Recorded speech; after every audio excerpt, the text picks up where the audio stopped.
Ayun, at nakadaupang palad natin si National President Kevin D. At ganoon din yung mga brads and sis na nagtipon-tipon dito sa Shell Pugon Marcos Highway, Antipolo City. At on the way na po kami ngayon to Kape Sinauna. Tatambay po muna doon, magkakape at magtitipon-tipon ulit doon. And then diretso na po kami ng windmill. So along the way po ay sunod-sunod na kami yan at convoy ride na. At sana po naman ay walang anumang aksidente o bulilyaso sa aming mga dadaanan. Smooth sailing lahat at ma-enjoy itong first mega ride ng Apo Big Bikers Club, Lafayette Riders Club, 1925 riders at iba pa pong brads and sis na nakiisa dito sa mega ride. May mga 4 wheels din po kaming kasama, so inaalalayan natin.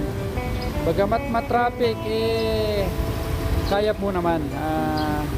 Chill ride lang at may halong pag-iingat. So ride safe sa lahat at salamat po sa inyong pagtangkilik. Ang MUAB is TCW. So mga brads and sis, subscribe po kayo para mapalago natin ito. Ito po ay para sa ating lahat, itong MUAB TCW YouTube channel na ginawa ko. At marami pa po tayong mga videos na i-upload dito. At ito po ay create ko para po sa lahat ng service or activities ng Alpha Phi Omega. Kaya makakaasa po kayo na lahat ng i-upload ko dito ay related sa ating organization. So kita-kits palagi dito sa channel na to. At ride safe po ulit. Manood lang mo kayo palagi. At sinasabi ko nga po sa inyo, lagi po kayo magsusubscribe at magla-like and watch. Huwag nyo pong i-skip para tuloy-tuloy po ang paglago ng ating channel na to. Bye!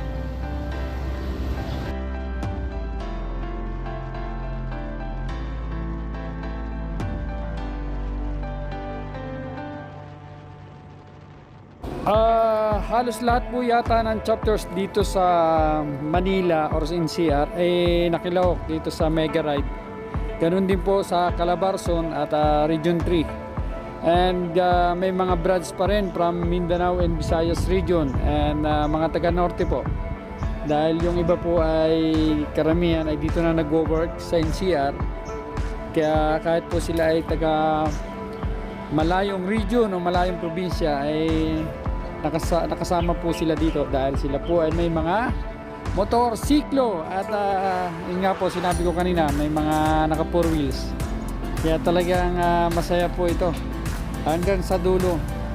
At ito po ay rain or shine ride. So sana po naman ganito na ang panahon hanggang mamaya.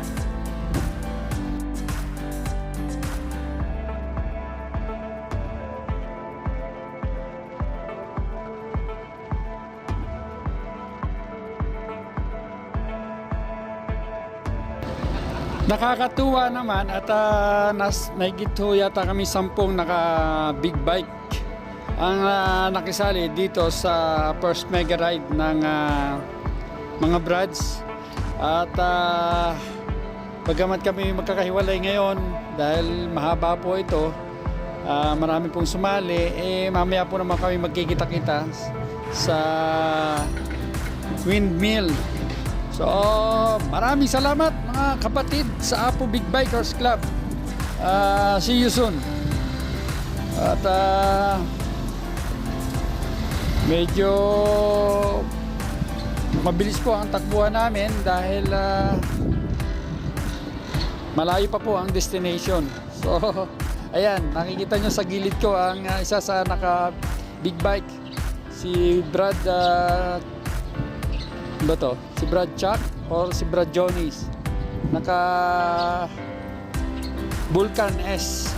Ayan. At yung po nagbiblink sa likod ko ay si Brad Nico Makaspak. Ayun, naka BMW po siya. So, nood lang po kayo at mahaba pa po itong tatahakin natin. Bye bye! Ingat and yun, ride safe po tayo lahat.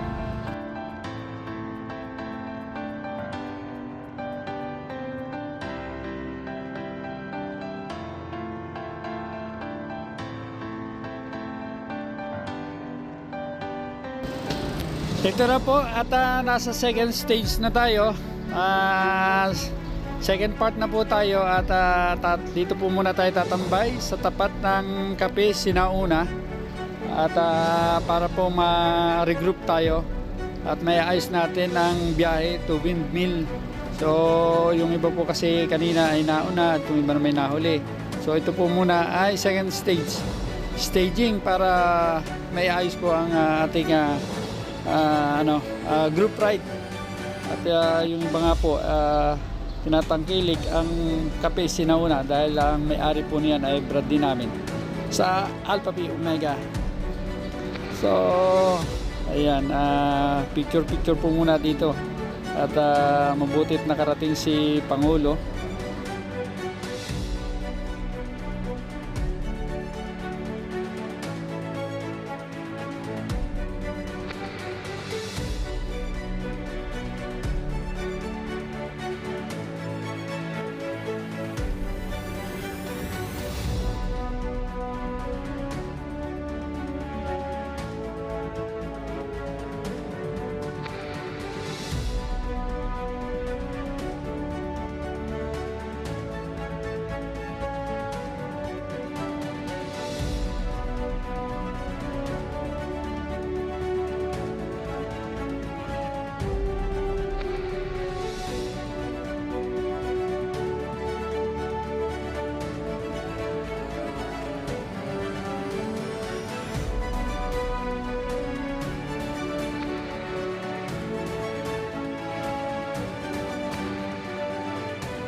Ito na po ang sinasabi natin kanina, rain or shine ang ride na to.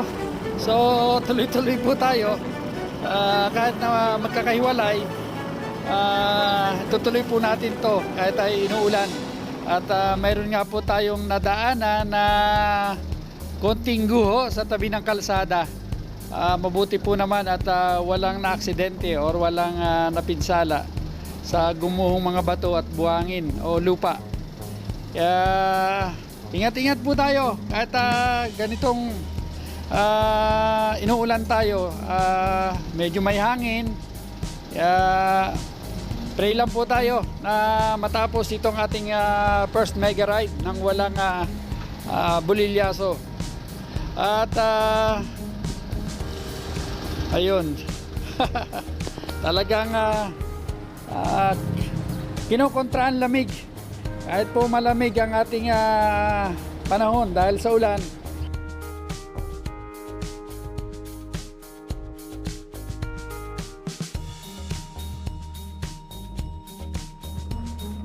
attention nga pala kay si Stephanie, kailangan ko ang iyong mga pictures, ang iyong contribution sa mga pictures na i-upload ko. At ganun din po sa ibang brads, sana may bigyan nila ang best shots para may dagdag ko dito sa video na gagawin ko para may upload sa YouTube. At syempre memories na lang ito pagdating ng panahon. So mga brads, PM nyo lang ako or ipadala nyo sa aking Viber or Telegram ang mga best shots nyo para may dagdag natin dito sa mga videos na gagawin ko. At sa mga susunod pang ride natin, naasahan ko ang inyong participation para maging memorable ito sa ating lahat. At dumating ang panahon na hindi na tayo makakasama sa mga rides. Ingat, ingat. Malapit na po tayo. Palagay ko po ay kailangan nating regroup siguro sa Cafe Caterina dahil para po maayos ang pagdating natin sa ating destination. So yung iba po ay nahuhuli at yung iba po ay nauna dahil nga po bumuhos ang malakas na ulan.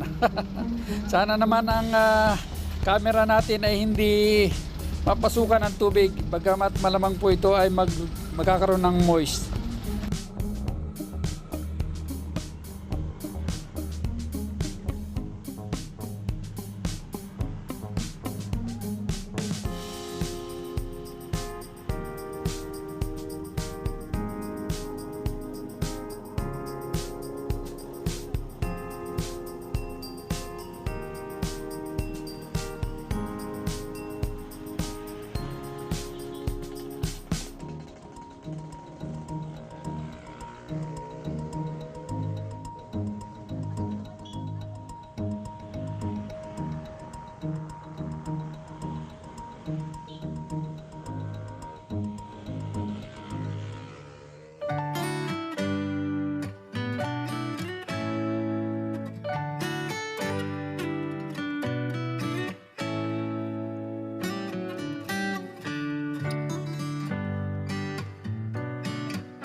Ang third stop po natin ay dito sa Sampaloc Junction.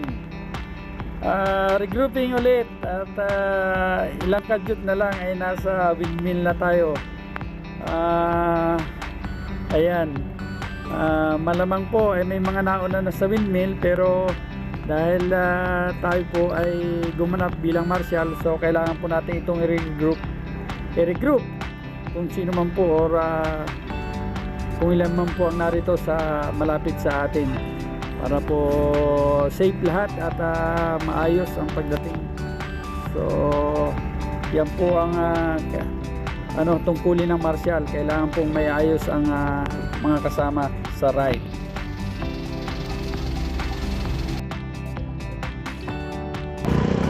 Yun! Huli!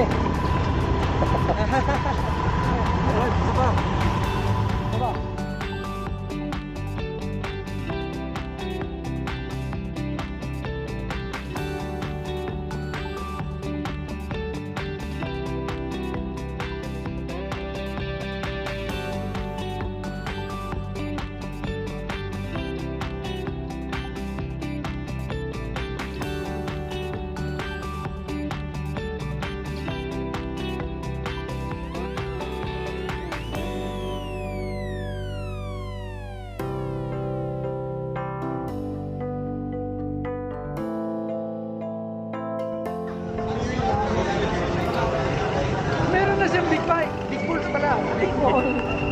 Pero maglulugaw daw tayo. Ayun na. Tama?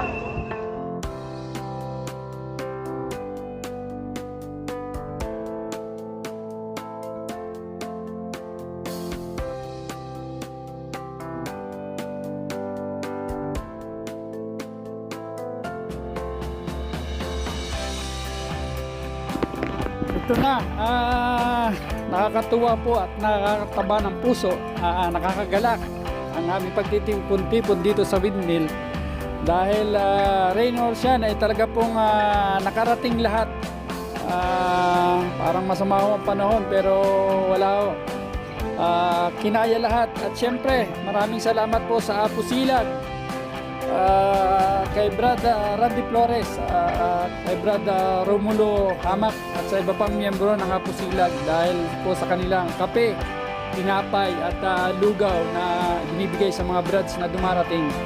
At siyempre po sa mga brads na nagbigay ng parapol, lalo na po kay Brad Arnold Magahis o Sigahang ng 1925 Riders at kay Brad Magno ng LRC at sa iba pa pong contributors ng mga parapol na ipinarapol natin, pinamigay nila sa mga dumating at sa mga nabunot at mga nanalo. Maraming salamat po sa inyo. Naging matagumpay ang lahat sa pagkakaisa sa unity ng mga riders at ng mga participants, ng mga nakisa or sumali or dumating sa mega ride na ito. Marami pa pong susunod na mga rides na magaganap at maraming salamat po higit sa lahat sa ating Panginoon dahil naging matagumpay po at ligtas na nakarating ang lahat. Hanggang sa muli mga kapatid, maraming salamat po sa inyo. Sana po ay lumawig pa itong ating grupo at patuloy tayo magkaisa at suportahan natin ang Alpha Pi Omega kung sino man po ang mga nasa pamunuan ngayon at sa mga darating pang panahon. Maraming salamat po muli.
Boys, come in!